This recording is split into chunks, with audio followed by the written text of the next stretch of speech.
I'd originally started working with the slip casting when I was an undergraduate, and that was because of my background in glass and doing all of the kiln worked glass and everything, which was making plaster molds and then slumping the forms, and I was doing a lot with pattern and color. And so instead of trying to throw and make that work with my sensibility, I thought it would make more sense to do something that took the things I liked from my glass work and brought them into the clay. The functional object part has always been really important to me. And this new work that I just started in October is the first work I've ever had that didn't have a functional component, which was kind of unexpected. A lot of the work that I made that hung on the wall that was meant to come off and function as dishes, I think people never really took them off and used them as dishes. No, because they're... So you cut these out of plexiglass and... Well, so...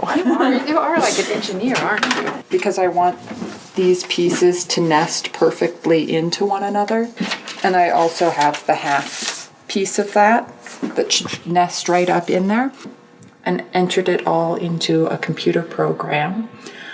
And then the laser cut these out, just cut the little 1-inch blocks, and I filled this all up with clay. 1/4 inch for the little foot that it's gonna sit on. Plexi mold that makes it do a 45-degree angle here. I end up with a model that's pretty precise. Is this the back where it's the shape will hang? Is that what? Oh, yeah, so that's perfect. like the there's a bottom, 45 the foot. degree. Okay. Yeah, so Perfect. then I can pour my plaster mold off of that model. So this is the mold, which slip casting, is an industrial process, and how they make your toilets and let you be consistent and repeat something. So the pour holes where the funnels go to pour the slip in, you always need to have one that the air can vent out of, because I just leave them, and so then you can just slot them onto the wall. The plaster is absorbent, so the liquid clay, it starts to absorb the moisture from the clay and it builds up a skin. The longer you leave it in, the thicker that wall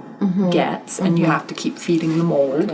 And when it gets to the wall thickness that I want, then I turn it and I dump out the excess. Then I leave it set in there for, another half hour, and take it out and do some rough trimming. And then when it's bone dry, I can do the final trimming. Okay. Yeah.